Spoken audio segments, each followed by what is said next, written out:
Can Justin Peck really run down Tyler Courtney for the All-Star title? We'll tell you today what he needs to do. Plus, we'll talk Smackdown at Kokomo and Justin Grant's insane consistency, the World of Outlaws late models at Davenport, and more. Let's go.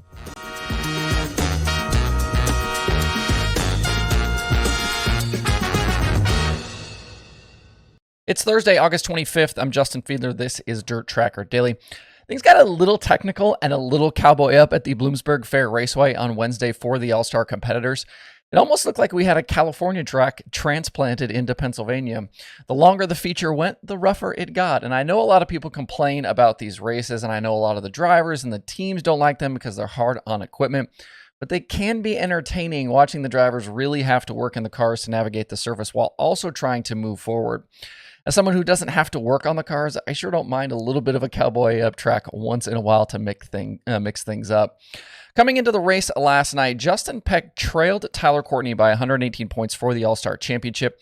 And that Book 13 team needs to catch fire if they're going to run down Sunshine. They won over the weekend at Utica Rome, but it hasn't been all smooth sailing for that team in recent weeks. They had finishes of 17th at Ransomville, 18th at State Line, 21st at Knoxville, and 12th last week at Outlaw. That set them back just a little bit. Obviously, the win at Utica Rome and then Peck's green to checkered win last night are certainly a step in the right direction. Peck started on the pole and was able to go the distance, keeping Sunshine at bay late in the going to score his 6th victory of the year. If you count the early season win in Florida, Peck and Sunshine are tied with 6 All-Star wins apiece this season. The difference in the championship has just been the consistency. Courtney's average finish right now is a very strong 4.89, while Peck is nearly 2 positions worse at 6.72. The series is on its way to Bridgeport tonight, and with 14 races left in 2022, the championship gap is 114 points. So if you figure about 2 points per position, that's 57 spots. 14 races left means Peck must average beating Courtney by 4 spots a night to pull even come Fremont in October. That will certainly not be easy to do, especially if Courtney and that Clausen Marshall team continue with the consistency they've shown all season. And hat tip as well last night to Blake Anderson for the Tone Loc reference during the feature, dropping the funky Cole Macedo during his play-by-play. Well done, sir. I had to tweet about that one this morning as well. Looking at tonight, I believe this is the first ever stop for the All-Stars at Bridgeport. I could not find where they had been there before. That would make sense, obviously, as the footprint for the All-Stars has really only started to expand in recent seasons. And I forgot to mention yesterday, the formula had Courtney for the Bloomsburg win pick, and I went with Macri. I wrote them down in my spreadsheet, but then forgot to add them to my show notes. And those are also the picks for tonight. Looking at the past 3 World of Outlaws races at Bridgeport, just trying to get some idea of who could be fast tonight. I think Macri and Danny Dietrich will very much be ones to watch tonight. You know, Macri finished 3rd last night in the McGee 11. I told you he was probably going to be right up in the mix, and I think that will continue all the way through the weekend. I was a little surprised at the car count last night with less than 20 in attendance. The posse contingent just didn't show up in force like I thought they would. And it makes me wonder how many will travel to Bridgeport tonight. Those guys might just be saving their stuff for Friday at the Grove and Saturday at Lincoln. You can watch the All-Stars again tonight live over on Flow Racing. The other big race from last night was the Super Dirt Car Series at Ransomville, but they got all the way through to the feature before they had to postpone things because of weather. They will try again tonight. They've got a hot lap session scheduled for 7:30, followed by that feature at 8 p.m. Matt Williamson will lead the field to green from the pole with Peter Britton to his outside on the front row. Points leader Matt Shepard will start 6th in that one as well. That and the Dirt Car Sportsman feature will be shown live on Dirt Vision tonight. We talked about the drama between Robert Ballou and Brady Bacon earlier this week, and the two will be back on track against each other tonight with the first of 2 prelim shows on tap for the Smackdown at Kokomo. Besides their own rivalry right now, the two are also trying to track down Justin Grant for the USAC Sprint Car Championship. Bacon trails Grant by 111 points, and Ballou is 163 out. Grant has been very good this year in the sprint car. He's got 24 top 10 finishes in 25 USAC sprint car races this year. That's insane. And in that span, he also has 18 top 5s and 4 wins, including the most recent trip to Kokomo back on July 26th during Indiana Sprint Week.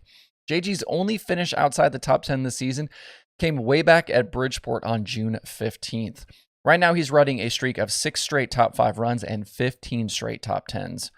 These first 2 nights of Smackdown will consist of full programs and 30-lap features paying $5,000 to win. Drivers will earn event points to set the lineups for Saturday and the $15,000 win finale.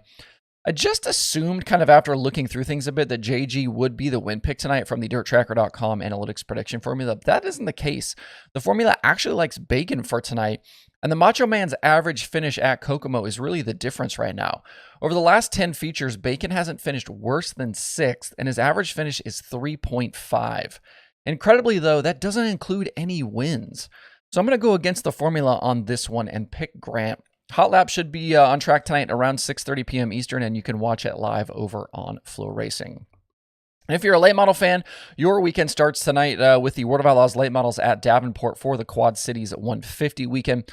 Tonight and tomorrow are full programs with 40-lap features paying $10,000 to win, and the results then will set lineups for Saturday, which will conclude with a 70-lapper that pays $30,000 to win. Brandon Shepard has won 4 of the last 7 races with the Outlaws at Davenport, but he'll be in Pennsylvania this weekend with Lucas, so that should open things up a bit. 1 year ago, Devin Moran won the first prelim night and then also the finale on Saturday night. He topped Brian Shirley and Boom Briggs in that race. Moran is expected to be in attendance this weekend to try and repeat that success. In the Outlaw standings, Dennis Erb Jr. is on his way to the championship with a 164-point lead with just 15 nights left. The series rookie battle, though, is still very much in play with Tanner English and Max Blair separated by 26 points. The prediction formula tonight is going Moran, but I think I'm going to take a wild card here and say Tanner English will get a victory. Following Mississippi Thunder in May, that 81 car has turned a corner, and they've been really consistent. 14 top 10s over the last 16 races. That includes 6 top 5s as well. Tanner English definitely on his way forward right now.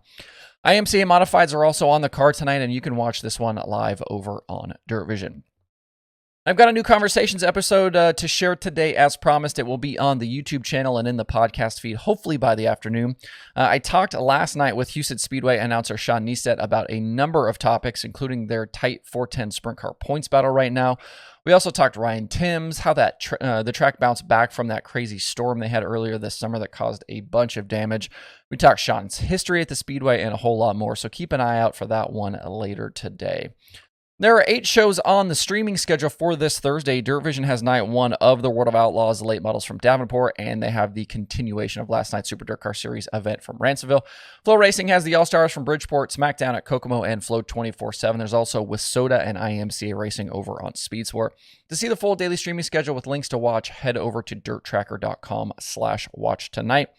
That's it for the show today. Have a good Thursday. Make sure to like, subscribe, and comment on these videos. Thanks everybody for tuning in. We'll see you tomorrow for more Dirt Tracker Daily.